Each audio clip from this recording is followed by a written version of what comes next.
Hi, I'm Claire, and this is a reading wrap-up for the next 5 books that I read this year. These were books 6 to 10 that I read in 2020, the end of January and beginning of February, basically. In my first reading wrap-up video for this year, I had some 2-star books as well as some 5 stars, and I ended up doing a bit of ranting. This batch of books is a lot more even. I enjoyed the books overall a lot more, but let me tell you about the things that I read. First up, we've got The Girl from Everywhere by Heidi Heilig. This is a historical fantasy novel that I read for the Read a Historical Book prompt on Read for Initiative in January.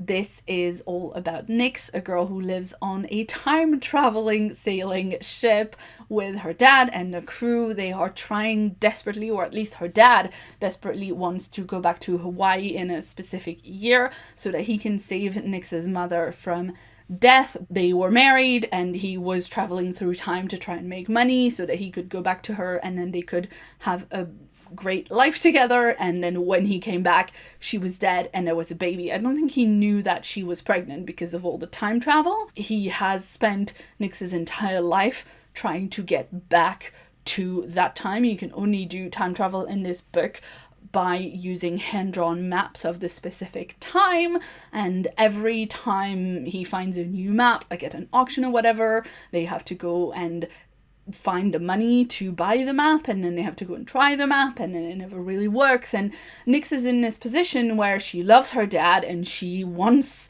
to help him, but at the same time she is thinking about the thing that he's completely avoiding, which is like, well, if we go back and save my mother from dying, like, am I going to be able to still exist? Like, if we go back to a time where I exist as a baby, when I'm, like, me, what is gonna happen? Like, time travel paradoxes and stuff like that. Nyx's dad, Slade, is very much avoiding that question. He's just saying it'll be fine. All the while, Nyx is worrying about, like, does her dad not care if she dies as long as her mother is alive? Like, she's got all these questions and he's avoiding it, and he's also dealing with opium addiction, or rather, like, everybody else on the ship is having to deal with the fact that he's got an opium addiction.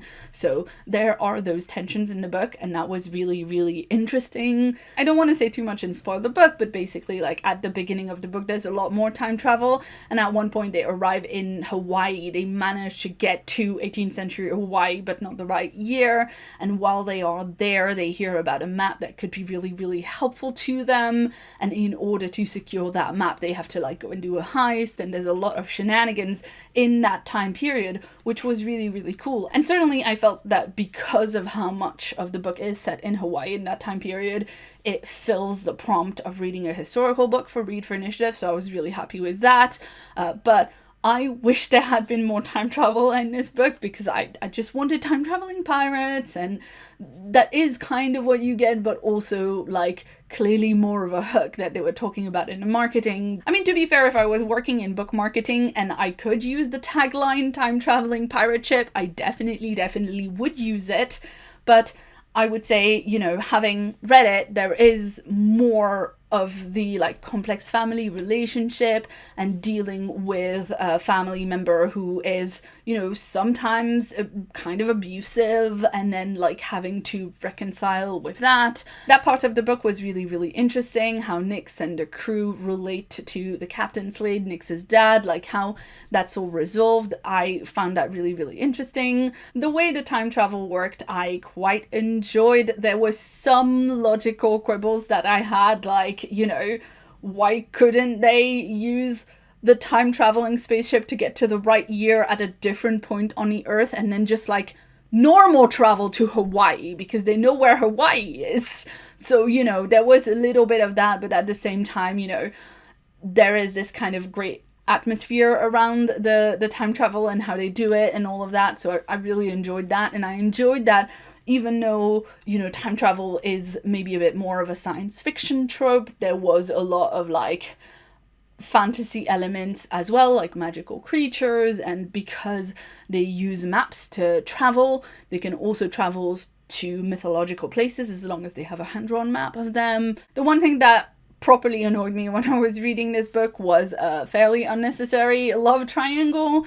Nix has this lovely, sweet relationship with a boy called Kashmir, who is a thief that the crew picked up in their travels, and they've been friends for years. Kashmir has been on the crew, and, you know, they have this really sweet relationship that you can see blossoming into romance. And then, like, there is another boy that is kind of comes into the story, and, like, to me it felt forced. Like, this book came out in 2016 and it almost feels like, you know, there was more of a general expectation that at that time in YA you would have love triangles, and I don't know if I'm being unfair because, you know, I'm not primarily a YA reader, but it just felt unnecessary, and I just never was convinced that there was something going on with, like, the other boy, and then there's, like, a confrontation about it, and it's just like, no. Anyway, this was a 3.5-star read for me. I liked it well enough. It did some things well, some things poorly, but it didn't really, like, ignite my imagination in the way that I hoped it might, and I'm not really interested in continuing with the series, so that was The Girl from Everywhere. Next up, we have The Unlikely Escape of Uriah Heep by H.J. Parry. This is a book about two brothers, Charlie and Rob Sutherland, who both live in Wellington, New Zealand, and Charlie has this unexplainable magically power where since he was a kid he's always been able to bring characters out of books. If he was reading a book and he was really enjoying it and really into it, it would pull the character forth out of the book. And so, you know, he's, like, very well acquainted with Sherlock Holmes because he's read those books a bunch of times and Holmes always comes out of the book. But it's not told in Charlie's point of view, it's told in Rob's point of view. Rob is the sensible older brother, and he narrates this story that, like, starts with him being kind of almost annoyed at the fact that his little brother is kind of like a walking disaster, like very chaotic energy. Charlie is a professor of literature, and he's always, like, thinking about meta concepts and narrative and stuff like that, but he forgets to, like, buy milk or feed himself, and he often ends up having to call Rob to help him sort problems out with book characters. The character of Uriah Heep, who is named in the title of the book, is from David Copperfield by Charles Dickens, which, I don't know, maybe is common knowledge. I didn't do a lot of Dickens in school growing up because we had French classics that we studied instead, so I had no idea who Uriah Heep was, but he's a baddie in David Copperfield, and he's one of those characters who's, like, just been written to be a villain and to be villainous in all aspects, and the book deals a lot with how, like, Uriah Heep, when he comes out of the book of David Copperfield, he is really bitter about how Dickens wrote him and about how he doesn't really have a chance, but also just because the way the character was written, he's also just malicious. It's really interesting. Like, I have to say, prior to reading this, I was a little bit ambivalent because usually I do not love the trope of bringing characters out of books that are existing, you know, like, you know the books and you know the characters. It often feels very indulgent. And the reason it didn't feel indulgent for me in this book is that this is meta. This is so meta. The author herself is a professor of English and media studies and has a PhD in literature. It is not surprising at all because this is so concerned with narrative and meta-narrative and how we mean about characters. So without giving too many spoilers, what kicks off the story of the book is that Charlie and Rob think that Charlie is the only person who can do the thing that he does, bringing characters out of books. But then Charlie accidentally brings out Uriah Heep, and Uriah Heep gives him this cryptic warning about the end is coming and our time is coming and all of that stuff. And shortly after that, Charlie and Rob discover an entire street full of fictional characters that they didn't originally know about, that is in Wellington, and, like, clearly there is something going on. Charlie can feel the street calling to him, and then like they discover multiple versions of Uriah Heep actually exist. Like there's a lot going on there. But the reason it doesn't feel indulgent to me, the way that the fictional characters are done in this book, is that the conceit is that the fictional characters are brought out by the person who reads the book having a strong reaction to the book. So if I'm reading, say, Pride and Prejudice and having like deep thoughts about Mr. Darcy, I might bring out Mr. Darcy from a book. But the Mr. Darcy that I bring out isn't just the character Mr. Darcy, it's the character Mr. Darcy along with my view of Mr. Darcy. So there's a whole thing in the book about how like there's 5 or 6 different Mr. Darcys that live on the street because there's so many adaptations of Pride and Prejudice and people love the book so much and it's read so much. There's a whole thing about how like one of the Mr. Darcys is more rude than the others, and then another one is like super shy because the way that the person reading that book thought about him was he must have like crippling social anxiety in order to be like that. So you've got a lot of different, again, thoughts about meta-narrative, the way that a person reading a text influences the text. A book isn't just a book. Of course, you have the thing that the writer wrote and intended, but then you also have the things that readers bring to the narrative, and that's a huge part of, like studying literature. So anyway, this book made me think a lot of thinky thoughts, and I enjoyed that. Now, one thing I will say is that when I got this book in the mail, I didn't think it looked too big. It's like 450 pages, something like that. But actually the text is quite small, and I was going back and forth between the audiobook and the physical book, and at one point I, stopped the audiobook at a chapter break and went to read this, and from how much I had listened, I thought I was kind of almost near the end, and then I got into the book and it was like, yay much. It's not like it was too slow because a lot of stuff happened. It's not like I felt that it was too long and I was bored because I was entertained. It's just that the shape of the story felt longer, if that makes any sense. It's not because the story is long, it's just that so much happened that it didn't really feel like almost a traditional 3-act structure. I don't know how to say it because, again, it's not that I was bored, it's just that I kept noticing how long the story is. Anyway, overall, I enjoyed this. I gave it a 4-star. It wasn't like my new favorite thing ever, but I did enjoy reading it, and even though I kept thinking to myself that this is quite long, this keeps going on and on and on, I did quite enjoy it, and I had a lot of thoughts about narrative and the meta, and I enjoyed that. It also managed to make me like a trope that I normally don't like, so good for this book. Next up, I read volume 1 of the Rick and Morty comic. This is based on the TV show Rick and Morty. The comic was written by Zach Gorman, illustrated by CJ Cannon, with colors by Ryan Hill, and the show Rick and Morty was created by Dan Harmon and Justin Roiland.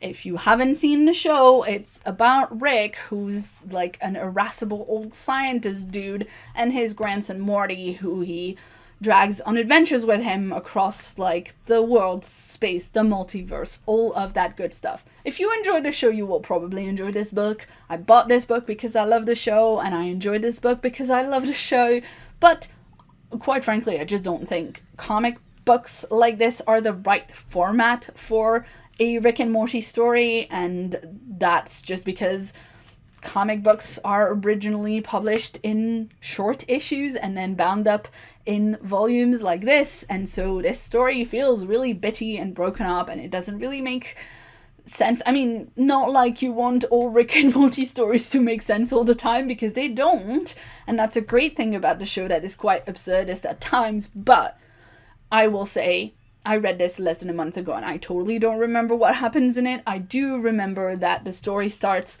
like many Rick and Morty stories, with Rick arguing with Morty's dad, Jerry, where Jerry is telling Rick, you can't take Morty out of school to go do adventures with you because Morty is going to need to graduate so that he can get a job and support a family. And Rick, of course, being the person that he is, goes, absolutely not, Jerry. Morty does not need to be in school.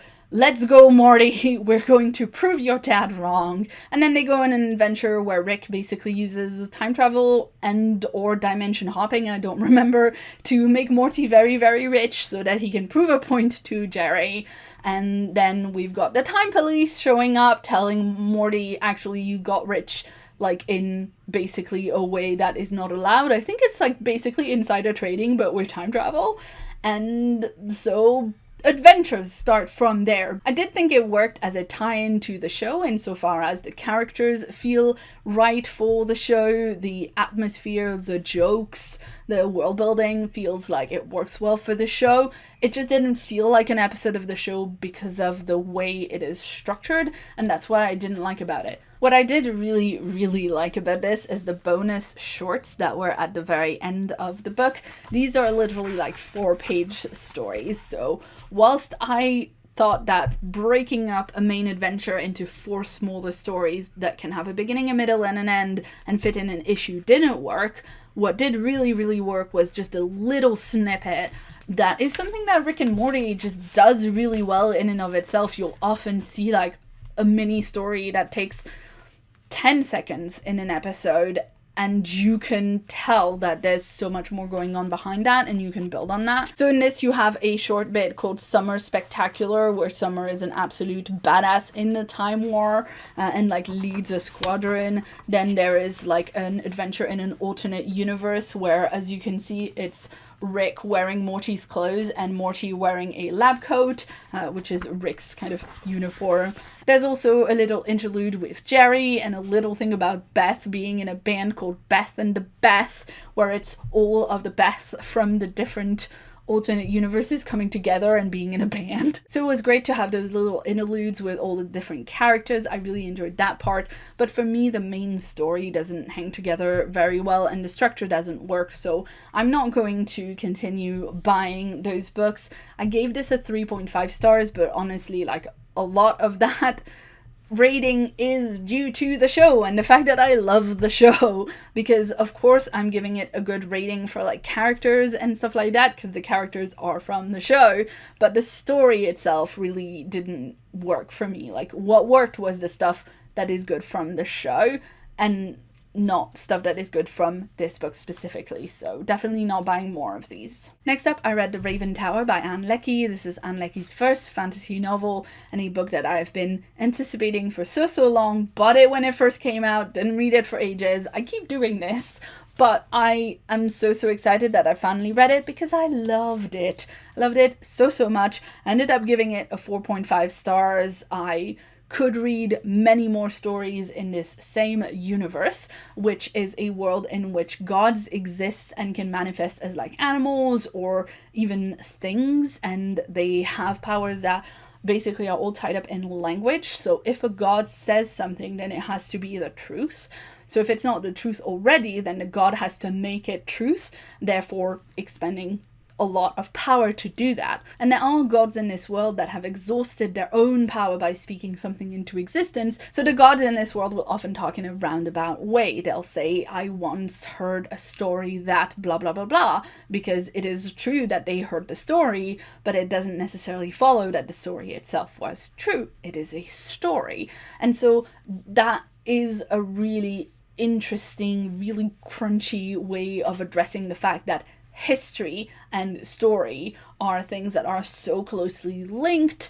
I mean, I really enjoyed that particular aspect of the mythology in this book, and that is why I'm saying that I would definitely read more in the same world. The story is told in 2 different narratives that kind of join together at the end in a really interesting way that I really liked, and part of the story is told in second person, which I know is weird, but honestly, The second person in this book was nowhere near as weird as the second person in the Broken Earth trilogy by N.K. Jemisin. I found this fairly easy to follow, all things considered. The storyline that's told in second person is all about a young man called Aeolo who is coming to the capital with his master Mawat, who is the Lys's heir. He's basically kind of the prince of the country. The way it works is that there is a god called the Raven who lives in a tower, the Raven Tower, as per the title, and the Raven has a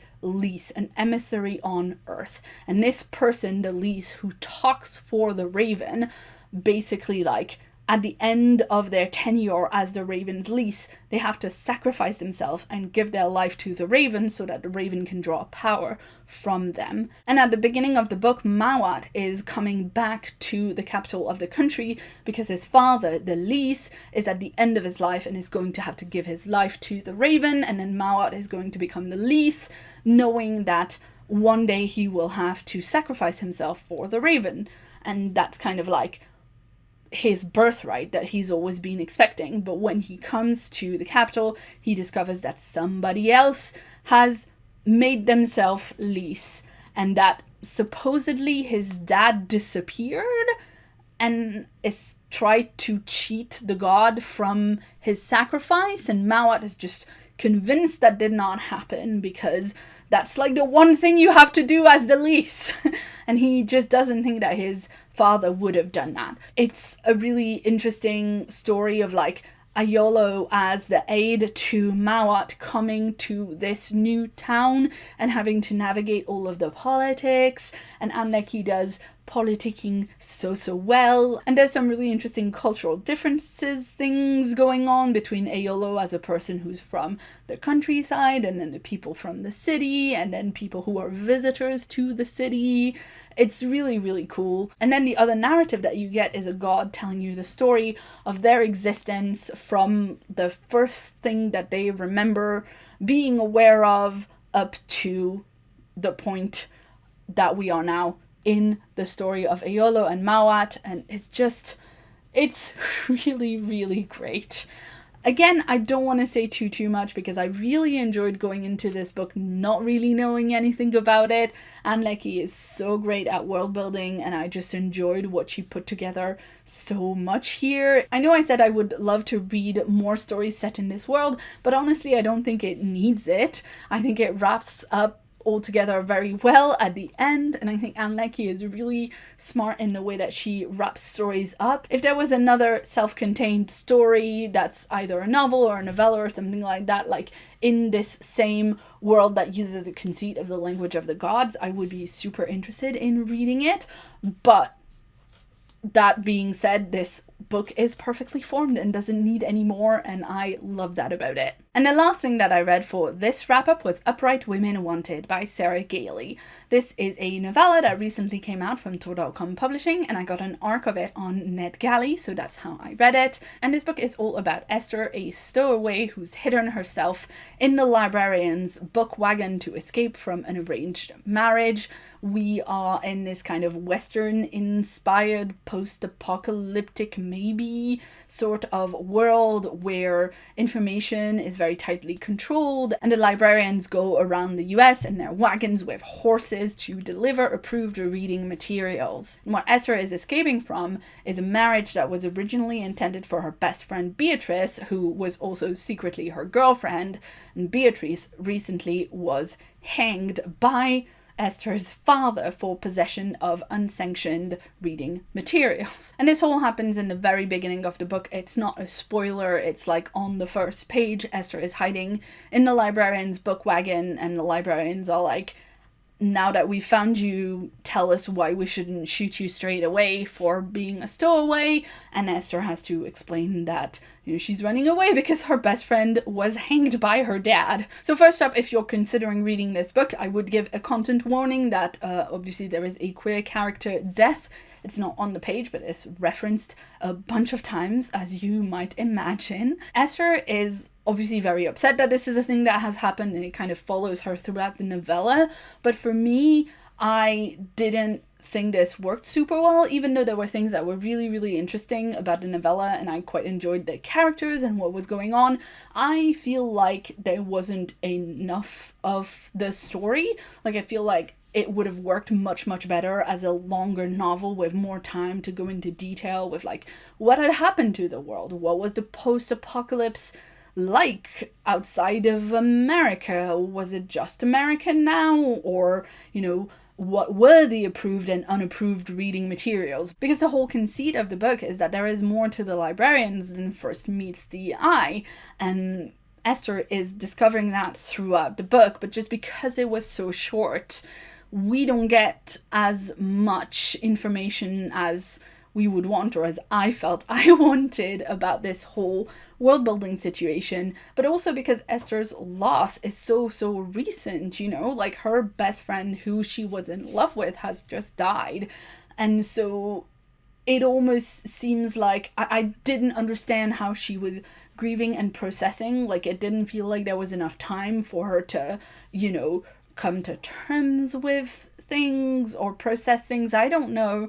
It just felt like it was almost dealt with very quickly, and that there wasn't an explanation in Esther's character to let us know, like, well, she has to put it out of her mind because she's in danger right now, but then later on it like crashes onto her and she has like a moment of extreme grief. Like, there wasn't really something like that, and it just, I don't know, it was not my favorite thing that I've read of Sarah Gailey's. I still really enjoy their work, and I still felt like the whole book was quite badass. You know, that's a characteristic that I would say for me defines Gailey's work quite a lot. Like, it was cool, but I just wanted more of it. I just felt like it didn't really fit the format that it was in. I wanted a longer story because I felt like there was more to explore there, and it just didn't feel quite finished.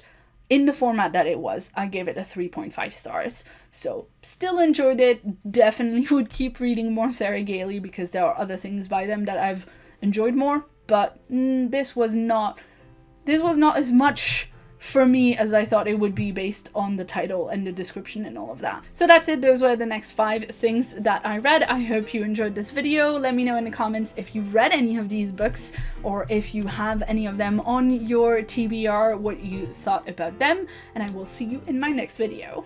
If you'd like to see more from me, you can check out a previous video on screen right now. And if you haven't yet, please hit the subscribe button that's on my face for a new video from me every week. I've been Claire. Thanks so much for watching, and see you soon.